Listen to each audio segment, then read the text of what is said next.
nandito siya ngayon. I believe that this business is very simple. But it's not easy. Bakit it's not easy? Di ba at start, you need to attend trainings, you need to learn. Hindi naman madali yun, di ba? You need to invite, you need to write down your name list. Madali ba yun? Hindi naman madali, di ba?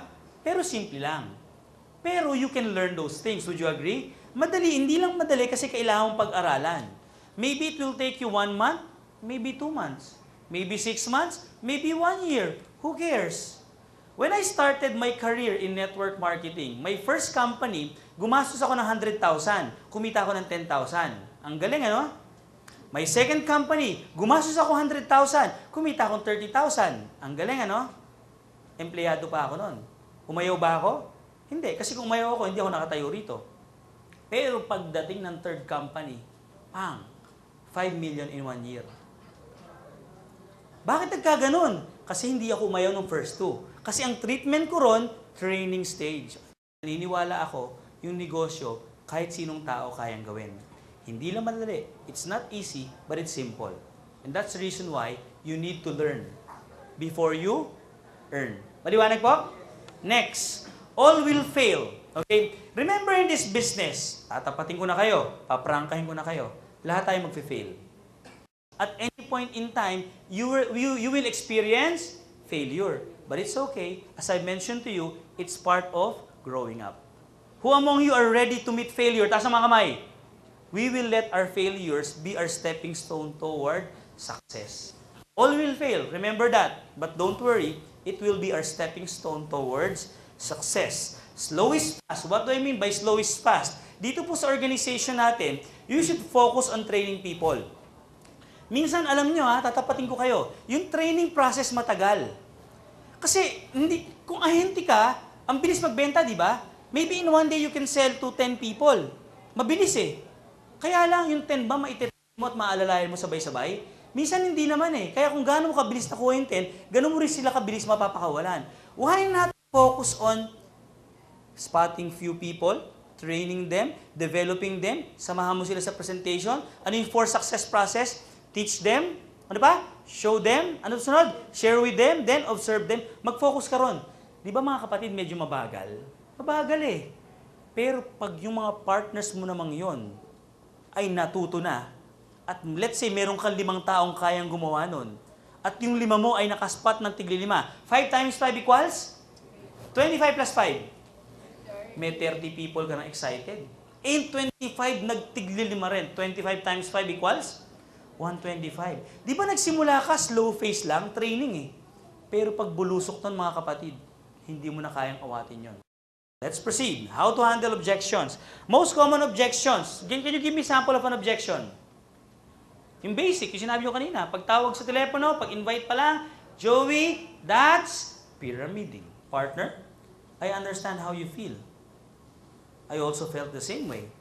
But I found out that pyramiding is not network marketing. What is the concept of the feel, felt, found method? Ang ibig sabihin lang po nun, pag may nag-object, sumang-ayong ka muna. Naku, wala akong pera, mahal yan, 5888. You know what? I understand how you feel. I also felt the same way, mahal talaga 5888 eh. But I found out that wala ka palang negosyong pwedeng itayo for only 5888 na pwede kang kumita ng milyon. Ang point lang is sumang-ayong ka muna. Would you agree? Kasi ang masaklap, pag kumontra siya, ay mali ka, hindi mo naman alam sinasabi mo, alam ba pyramiding singa? Ang point is, pag kinontra mo kaagad yun, away na yun. Binrake mo na kaagad yung barrier. Kinontra mo siya eh. Pero what if sumang-ayon ka muna sa kanya? Tsaka mo i-explain yung inyong side. Maliwanag? Okay? Again, use the feel, felt, found method. Paano yun? Partner, I understand how you feel. I also felt the same way, but I found out. Yun po yung format. Never reinvent the wheel. Okay? We have sets of presentations. Sundan nyo na lang po. We have perfect, samples of strategies to help you. Sundin nyo na lang po yun. Alam nyo, sino sa inyo magaling mangopya nung college elementary? Taas ang mga kamay. Kung magaling kang mangopya nun, yayaman ka rito. Kasi itong negosyong to, kopyahan lang. Okay? Maliwanag? Huwag ka nang mag-invento pa. Maghanap ka na lang ng mga samples na ginagawa ng mga partners mo. As long as tama, pakinggan mo lang sila, gayahin mo. Okay? Hindi ka rin gumawa ng sarili mo, be creative, pero never invent the wheel. Number 2, pakibasa nga yan. Ano sa Tagalog yan? Sige nga, ano sa Tagalog yan? Procrastination. Alam niyo yung Tagalog niya? Ano sa Tagalog? Sige nga. Ito yung tinatawag manyan habit. Ito yung pwede namang gawin ngayon, bukas pa. Di ba? Sino sa inyo may prospect na 1 month ago, pero hanggang ngayon hindi pa nakakausap? Mga kapatid, kung kaya namang gawin ngayon, gawin nyo na. Kasi baka tomorrow, too late na eh. Di ba? Baka minsan pag-attend nyo rito, uy, prospect ko yun. Uy, matagal kita sa name list ko. Nasa isip kita. Anong ginagawa mo rito? Bakit ka nandyan? Ba't hindi mo hintay na tawagan kita? Naunahan ka na kasi eh. Bakit? Kasi po, pinagpabukas mo. Okay? Procrastination. Number 3, pakibasa. Sometimes kasi, WIFM, or what's in it for me. Sometimes, alam mo, Filipino, no? We tend to always think or of things na pag kailangan may ginawa tayo isang bagay, dapat meron laging kapalit. When I was still working, naalala ko yung mga kasama ko sa trabaho, pag may inutos yung boss sa kanya, okay, at tinitignan ka agad yung job description. Trabaho ko ba to? Pag hindi niya trabaho, anong kapalit? Meron bang additional pay to? Diba? Number 4, pakibasa. ST attitude. Small time attitude. Remember this, if you will think this business as a small time business, maniwala kayong income nyo small time din. Pero kung titignan na itong negosyo to ay big time, definitely big time na ito. Di ba you remember the commercial of Pharmaton? Whatever your mind can conceive, your body can achieve. Okay? Kung ang tingin mo itong negosyo to ay small time lang talaga. Kasi yun ang paniniwala mo. Paano mo magagawang big time to kung tingin mo small time to? Would you agree? So we should always have a positive outlook in life. Remember this, if you will do Vision Unlimited, dapat makita mo pong itong negosyo to ay big time. Itong negosyo to, kahit part-time mo lang ginagawa ngayon, balang araw kaya kang bigyan ng full-time income. Maliwanag po yun? Let's go to the next. Poor self-image or making yourself an issue. Sometimes people, whenever they went into this business, alam mo, mahirapan ako mag-succeed dyan. Bakit? Tingnan mo naman ang natapos ko. Tingnan mo naman ang itsura ko. So ngayon mga kapatid, hindi pa pwedeng humarap ka sa salamin at sabihin mo, hindi ka gwapo, hindi ka pwede sa negosyo niya. No. If you think you can be successful in this business, you are right. But if you cannot, you're also right. Whatever you think of yourself, that is right. Ang tingin ni Jason sa sarili niya ay gwapong-gwapo siya. Ang tingin ko sa sarili ko ay gwapo ako.